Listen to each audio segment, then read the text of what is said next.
dad of your life is daddyhood. Welcome back to Daddyhood. As you know, we are on my path to parenthood, but I think what's been happening across our nation needs to be discussed. So this is an emergency episode. Rich Vaughn, thank you for joining me. Pleasure to be here. We have to get into what's going on in Alabama. Normally I start light and with a dad joke, but it's not appropriate for this episode. So having you here and your expertise, also Jordan, my husband, because, you know, obviously anything political you have some knowledge about.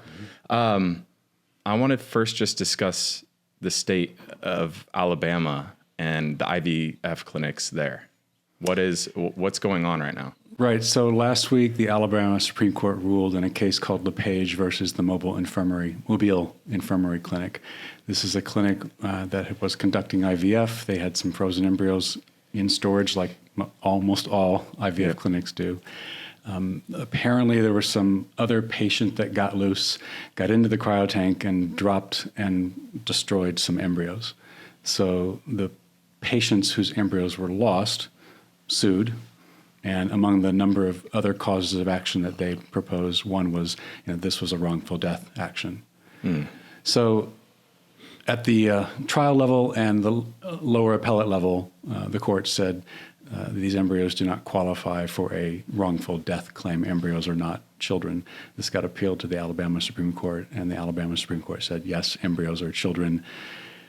The court ruling spoke in all kinds of biblical language about wrath of God, for destroying these embryos, et cetera. I mean, I get the sort of emotional component of protecting these patients, but the court went overboard.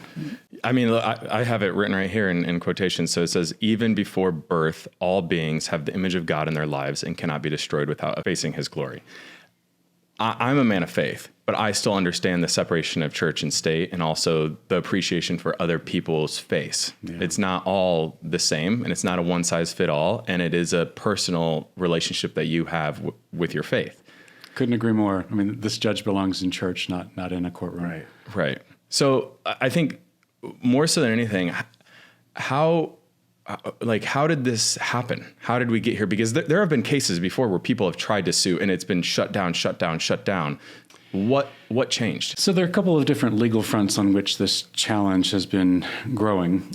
One dates back to 1990, where a couple in Tennessee divorcing had leftover embryos and they were fighting over who got to use them.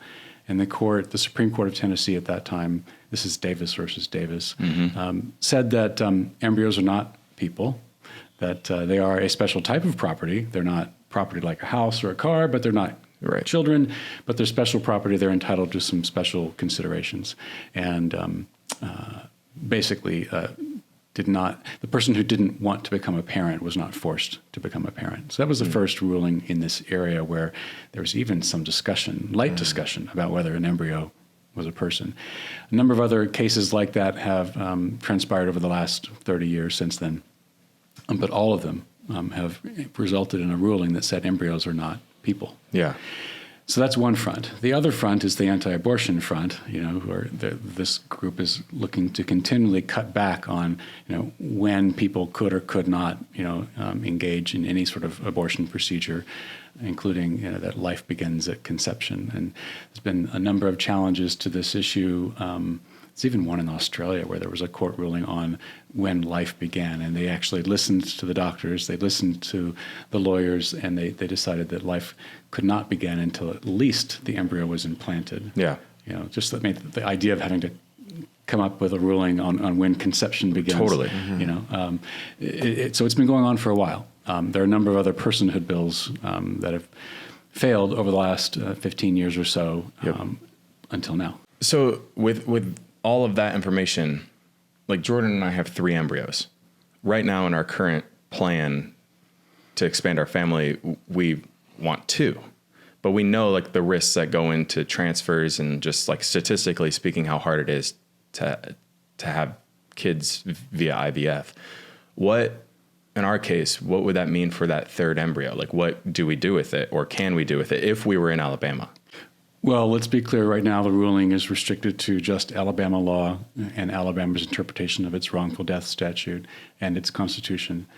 But if you were in Alabama, your clinic might decide not to take any more chances with liability.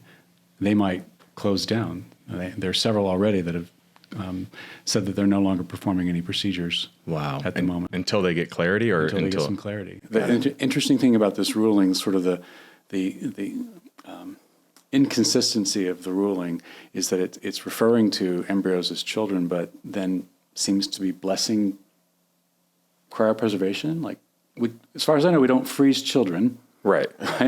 But, it speaks of a cryogenic nursery. So it's really unclear as to what these IVF centers are going to be able to do. I saw that in one of the articles. I saw that they compared the cryobank to a nursery, to a daycare, is what what their main comparison was. And Rich, one of the things that I think about is, in order to do a good job as a legislator or as a judge, you need some basic understanding of what you are making a law about or a ruling around. And to me, in this case, it seems like neither the judge nor many people who are elected officials in Alabama truly understand this, not only the field of law, but the science and medicine behind it. Do you get that sense? I absolutely get that sense. My first take when I read the ruling was they didn't listen to any of the science at all. And it's very clear in the ruling with its use of biblical quotations and the terminology of cryogenic nursery. They just clearly did not listen to the science, which would make it very clear to anyone who even just sees one sentence that an embryo is not capable of becoming a child without being implanted in the uterus and then having that take and then grow. And then there's that viral clip of one of the 2 U.S. senators from Alabama who's the former football coach at, which school is it? Tommy Tuberville. Yeah. And he, clearly didn't understand the implications of the ruling. He came over to the press as if it was like this amazing pro-family thing for people who want more kids. Isn't this great? And these journalists, both of whom were women who clearly did understand everything that was going on, said, you don't understand that this is actually making it harder for people to have kids. And he froze and was like, I'm going to have to get back to you. So I think people who are trying to build families this way, and just people who want their elected officials to be competent, are like, come on, man. This is a really important thing for our lives. And, you're coming over in front of the press. You don't understand it. It's really insulting. And there are a bunch of people who are scared not only for their livelihoods, if you own a fertility clinic or you're a doctor or a nurse there, but if you're trying to, expand your family and you've been working on this for years, it's really emotional and sometimes stressful and really expensive and in some ways intrusive and invasive. And you have these people who are treating it as an opportunity to virtue signal, that, hey, we really care about the Bible. And it's great, care about the Bible, but we live in a country where you're also allowed to be another faith or no faith at all. And that is a bedrock of being an American. And I think that's why it became such a big, it really was the dominant story in the country last week. Well, absolutely. The hypocrisy of the moral preaching on the issue is so evident when you think about the fact that the anti-abortion stance is supposedly pro-family, right? This ruling is not necessarily pro-family. Everything you just said is absolutely correct. This is going to make it harder for the 1 in 6 people who have fertility issues to do it cost effectively. Those in Alabama, they may have to go elsewhere. Right. Insurance coverage is an issue. Costs are an issue. So it's just making it harder. I think it's important that anybody who's listening to this right now can just hear the clip, which we'll play right here. Do you have a reaction to the Alabama Supreme Court ruling on the fact that embryos are children? Yeah, I was all for it. We need to have more kids. We need to have an opportunity to do that. And I thought this was the right thing to do. But IVF is used to have more children, and right now IVF services are paused at some of the clinics in Alabama. Aren't you concerned that this could impact people who are trying to have kids? Well, that's for another conversation. People need to have. We need more kids. We need the people to have the opportunity to have kids. Senator, what do you say to the women right now in Alabama who no longer have access to IVF or who will not as a result of this ruling? What do you say to them? Well, that's a hard one. It really is. It's really hard. Because, again, you want people to have that opportunity. And that's what I was telling her. We need more kids. This is someone who was voted for. who made it into office, and he clearly does not understand what's going on in his state. And I think what they're doing right now is resetting the clock of life. And the effect that that is going to have on people who have cancer and have to go through IVF, who have many fertility and health issues. I think people don't understand, you don't just do IVF.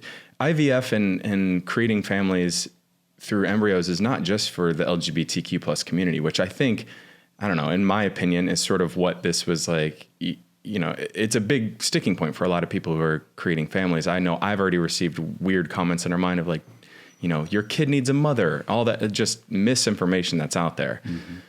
But could we talk about resetting this, what is life? I mean, it's a huge challenge legally, and now we're going to be forced to figure this out. I mean, it's time to figure it out. Yeah.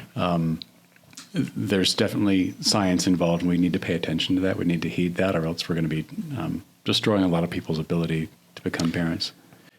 And this is a question for both of you. What, if anything, what is the silver lining here? Well, all right, I have been thinking about this, trying to look at it from both sides. If a clinic were to drop your embryos, it's tragic, right? And I think this judge was, I mean, I can't speak to everything that was in his head, but was at least thinking about the sanctity of life and thinking about these people who've lost their embryos and perhaps a chance in being parents. Mm-hmm. But I do think we now have an opportunity to further refine. If we're going to talk about when life begins, I think we talk about, obviously, what the ruling says is it begins at fertilization, regardless of location. I think that was the wording used in the language. Regardless of location of the embryo, this extrauterine child, it was referred to as. Yeah. I think we're going to have to really focus on the fact that implantation has to occur. And I think you're going to start to see that in revisions to statutes. I know that they're talking about it in Tennessee. They're talking about it in Georgia, to at least make it clear that this embryo doesn't have a chance of being a child until implantation. So we'll see some progress on this front. Hopefully, we still have a very strong anti-abortion faction to get around and deal with. Yeah. From a political landscape, what is the silver lining? Well, I think it's just clear immediately that the politics of this are out of step. You know, courts are political, and Americans don't want this.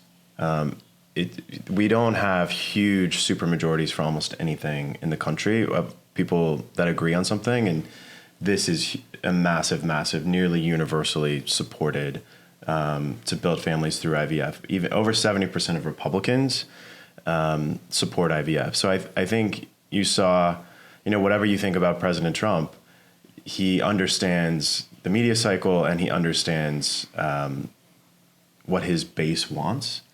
And he's been really driven by that. And he immediately came out and said, I'm not in favor of this. The very, very conservative, religious governor of Alabama, Kay Ivey, who's very anti-abortion and, calls herself pro-family. But I think, they've passed some laws that make it hard. If you are poor and a single parent, it's not a great environment to raise a family. She has said, we're going to protect IVF in the state. So there was massive backlash to this among the people who I think this judge thought would be really supportive. Well, and I think as this conversation continues in the country, we're going to have to be very careful, obviously. But on the backside of this, we have other states that are trying to do positive things, like talking about when could child support begin. And there have been some cases in some states that have said that child support could begin while pregnant. So it's a really interesting. And they're like, hold up, we didn't mean for that to happen. Well, like the double meaning. And like, for example, if that's what the case that they want to make is by life begins at that moment, then can we write on our taxes, like we get deductions because we have embryos frozen right now? Like, I mean, that's just sort of playing. Absolutely. That's another one of the bills that are out there about, when can you claim dependence. Dependent. Carpool lane, here we come. So I think I don't want to minimize and downplay losing an embryo has to be tragic. I couldn't imagine those 3 families that are going through this. I also, on the other hand, know that I signed documents and papers, and I also assumed risk of knowing when you transfer for testing and you take out, I'm blanking on the procedure, but when you test the cells for genetic testing, there can be damage done to those embryos.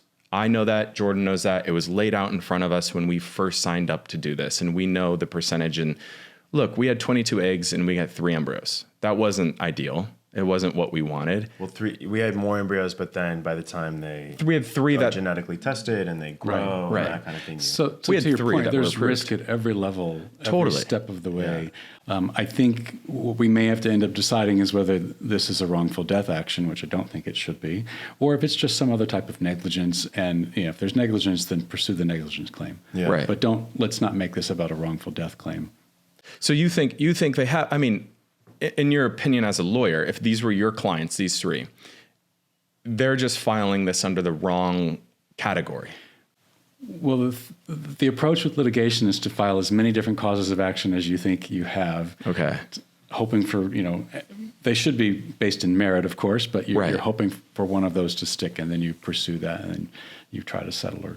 And this is the one that trial. stuck. Well, it's one. Okay. Yeah.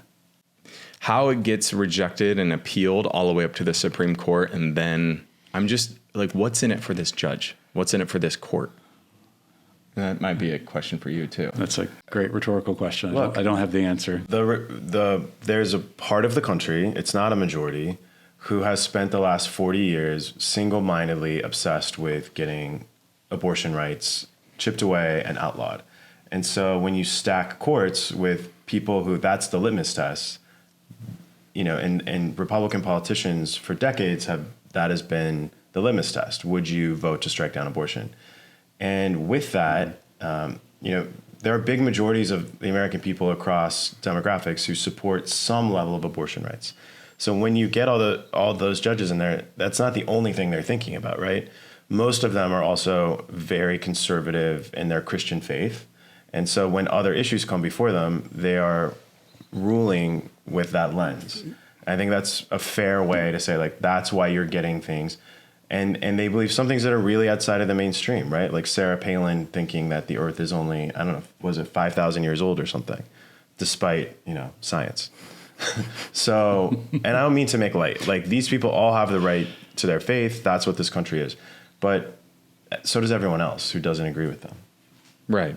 And I think I'm interested in your view of what happens from here, because in my, we know how many people play a factor into building our team of fertility and our embryos. They go through a lot of different hands. So from people, and I know this case is, you said a random patient sort of snuck in or got in and accidentally destroyed, correct, these embryos. So now that is the case and the precedent in Alabama, the embryologist who is going in to take, that sample and accidentally damages the embryo and now it has to be disregarded, can be faced with criminal charges of death. Is that accurate? That's accurate. That is potentially the consequence here. So what's next for these employees in Alabama? I mean, because there's so many people that have to touch those embryos. Are they just taking a step back being like, I can't work right now? There may be clinics that will step back from this entirely out of concern for liability. There will be clinics that will proceed and proceed carefully. But, the question remains, what happens if you discard an embryo? What if you're done?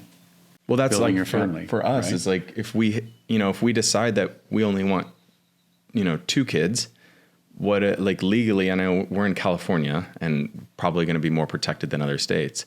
But if we were in Alabama, we just have to keep it on, we have to keep it frozen, keep it on ice, or like? Yeah, you may have to keep it frozen indefinitely. I mean, that's one absurd extreme here. You may have to, maybe you can transfer it from one clinic to another clinic, but will the transport company take on the liability now? So it's a real quagmire, and we don't have any clear answers yet. This is going to have a huge ripple effect. It does seem like they're working really quick. The politics of this are really bad. And so it seems like across the country, people are moving quickly to protect IVF rights, right? Including in the most conservative places. I just want to ask you, you've been at this for so long, and I think what we're seeing is, I always try to put myself in the shoes of someone else, right? And so if you're out there, you're really religious and you don't have any experience, maybe you don't have any LGBTQ plus friends or families in your life, and we are in the middle of reworking sort of what does it mean to be a family, right? And you've got the Pope, who a lot of people think is pretty progressive, who's very anti-surrogacy and has said he thinks it's really, really bad and immoral, right? But has sort of been progressive on other things. And this is happening in other countries, right? In Italy, the very conservative prime minister there, who's a woman, retroactively canceled surrogacy and sort of birth certificates for families, gay or straight, who had children using IVF or surrogacy rather, and donors. They went back into these small towns in Italy into their record keeping halls and changed the name of the legal parent. And to me, that just shows that like the U.S. is not the only place grappling with this. But in your decades of experience, like, do you see us going forwards or backwards, and how does it feel? It's a great question. Perhaps out of optimism, but also out of experience. I do think that the trend is to be more permissive, to be more accepting. We're seeing a number of countries around the world propose surrogacy-friendly legislation to make it possible for those citizens in their country to do surrogacy there instead of having to go overseas. So we're seeing some treatment of it, but it's slow. Yeah. It's slow progress. There's still a lot of concern about, surrogacy and IVF. And so I think we're always going to have that. And I mean, look, when we first started our process, I had someone within my close circle basically say, "You're playing God." And we're not playing God, but that was their first reaction. So we have to acknowledge that there will be other people who just don't see it the same way. Right. But I think generally the trend is to be more permissive. But playing God, you could also argue if you get open heart surgery or a pacemaker, or if you have, It's like where do we draw the line? Right. For both ways, both views, and I think, and the timing of all this to me seems, he knows this, and I've openly said this, like, politics somewhat scares me and intimidates me. I fall very much in the middle on a lot of issues, and I don't, I just get nervous or scared to like say that. But there's so many people like me that are just like, I see this person's view, I see this person's view.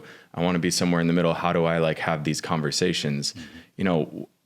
It's like, this is an election year, and this seems like a cycle. At least I'm 32 now, and I've been through a few elections and sort of didn't really know what I was doing or how my vote was going to go. But like, it just seems like this backfired for one of the parties, just because it's this year that they're trying to make change and trying to be big and bold and overcompensating on different stances. Well, as Jordan said, look, they've been working at this for decades to get,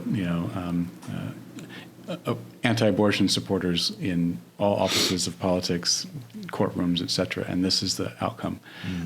What's interesting to me is, this, at least here in the U.S., the Republican Party, its policy for the longest time was like smaller government, right? Yeah.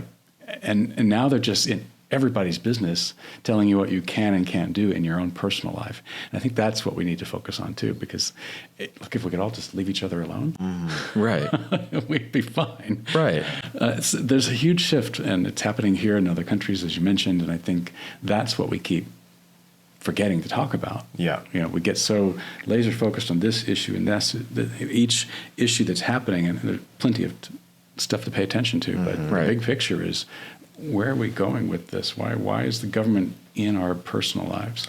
That's right. I think, to give an issue that it has been a problem for the left, the strong majorities of Americans just want freedom. They want to get information, and they want to be kept safe by the government, but beyond that, they want to make their own choices. And we saw that also with the COVID vaccine. And that sort of ripped the country apart as well. And, there are majorities of that did not support mandates in the workplace or to go to school.